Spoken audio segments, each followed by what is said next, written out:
person who says one thing in public but admits the exact opposite in private.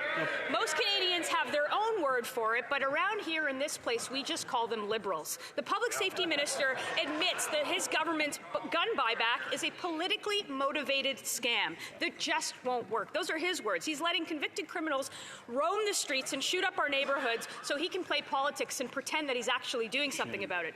Everyone behind him is also wondering, when's he getting fired? Yeah. The Honourable Minister of Public Safety. Mr. Speaker, the people who are playing politics is the party opposite, Mr. Speaker. They're actually fundraising of our buyback program. As you know, Mr. Speaker, this week I had the chance to launch the program in Cape Breton as a pilot. We look forward to its expansion across Canada. We look forward to Canadians surrendering their over 80,000 AR-15s that are in their possession. We need to take dangerous weapons off our streets, Mr. Speaker, and we will do everything we can to support Canadians in that effort. The Honourable Member for Thornhill. That's a lot of bravado in here and the exact opposite when he thinks nobody is listening. That minister gets caught in a scandal of his own making, and it's so painful for everyone here to watch him pretend like everything's fine. He's going to go ahead and spend $750 million on a confiscation program that he admitted no one will participate in and that won't work. That's less cops on the streets, that's less scanners in the port, that's less money for a leaky border where the guns are actually coming in. So I have one question, and it's for the Prime Minister. Why is he keeping this guy around? Yeah, way to go. The Honourable Minister of Public Safety. Mr. Speaker, we have a comprehensive plan to address guns. It starts with the buyback program that we launched this week, Mr. Speaker. It's about investing $1.3 billion at our borders to increase scanning capabilities as well as new tools for law enforcement, Mr. Speaker. It's about hiring 1,000 new CBSA and RCMP officers. It's about Bill C-2, Mr. Speaker, which is right here in the House right now. If the party opposite is serious about guns, they should support C-2 and get its passage to committee, Mr. Speaker. The Honourable Member for Ponoka Didsbury.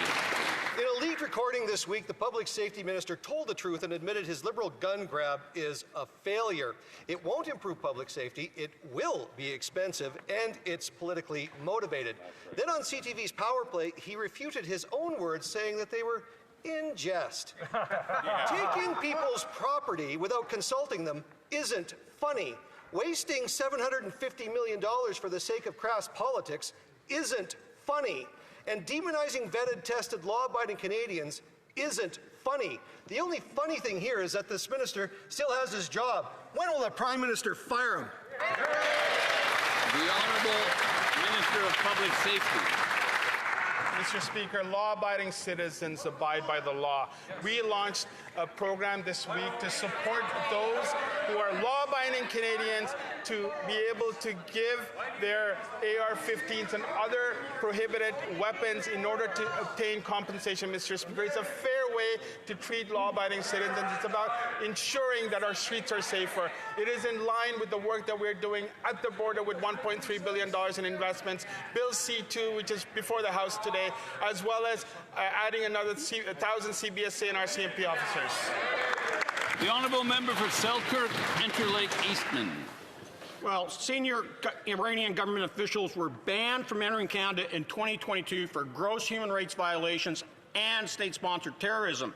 But in June, Border Services still had 66 open cases into Iranian officials right here in Canada. Now we know that the Minister of Public Safety has lost 600 foreign nationals with criminal records, and over 400 of those evading the government are convicted of serious criminality right here in Canada. The minister has one job: keep Canadians safe. When will the Prime Minister fire this incompetent public safety minister? The Honourable Minister of Public Safety. Mr. Speaker, last year, CBSA removed over 18,000 individuals who are ineligible to be in Canada.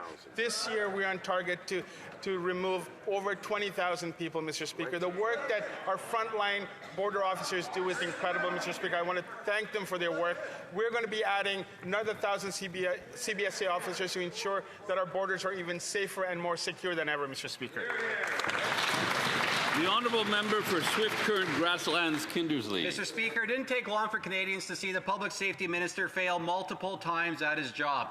In just 4 months, we found out that he needed to recuse himself from certain discussions on border security. And he's playing politics with a firearm confiscation program that he admits won't work. Now he's lost 604 nationals with criminal records in Canada who were ordered to be deported.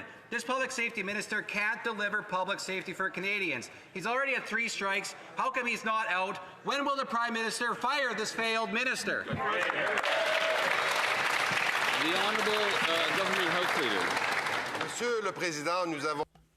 Mr. Speaker, there were tragedies at the mosque in Quebec, the Polytechnic in Port-à-Pic. And Canadians have told us very clearly that they want access to assault-style weapons of war to be limited. The one thing that has distinguished this party and that party over the course of all of these tragedies is our willingness to put in measures in place to limit assault weapons and their abject refusal to listen to Canadians and to reason on this issue. They need to listen to Canadians and get serious about assault rifles. The Honourable Member for... The Honourable Member for Charlebourg-Saint-Charles. Mr. Speaker, Radio Canada reports that CBSA intercepted more than 1,500 stolen cars last year at the Port of Montreal, a steady increase in thefts that are linked to African organized crime. This criminal activity includes money laundering from romance scams that are devastating to Quebecers. How does the Prime Minister justify keeping the Public Safety Minister around when he doesn't even understand what's happening in this country, and given that African organized crime is suspected by intelligence services of financing terrorist activities and having links to Hezbollah? Will he have the courage to fire him? The Honourable Government House Leader.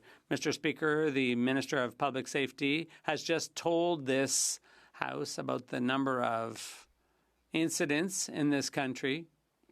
And obviously, he's in control to ensure our public safety. When it comes to firearms, assault-type firearms, Canadians have been clear after Polytechnic, after Port-à-Pic, after the mosque shooting. They don't want this type of weapon out there in the streets. When will the Conservatives see reason and limit access to assault-style weapons? The Honourable Member for Charlebourg-Saint-Charles. Obviously, the Government House Leader didn't understand my question at all. I wasn't talking about firearms. I was talking about car thefts and funding for terrorism. My question is, international organized crime is acting through the Port of Montreal, and they're funding Hezbollah. The Public Safety Minister has done nothing about it. He doesn't even understand what's going on in this country. Will the Prime Minister have the courage to fire that minister now? Public safety. Mr. Speaker, it's very clear that the numbers in terms of car thefts are down significantly across Canada, Mr. Speaker. Across Canada, it's down 19% year over year. We've invested in the border at $1.3 billion. We've invested in new scanners. We've invested in new equipment that will ensure that those items that are going out of the country are inspected more frequently, Mr. Speaker. We're investing in another 1,000 RCMP officers. We will ensure that the border is more secure than at any other time, Mr. Speaker.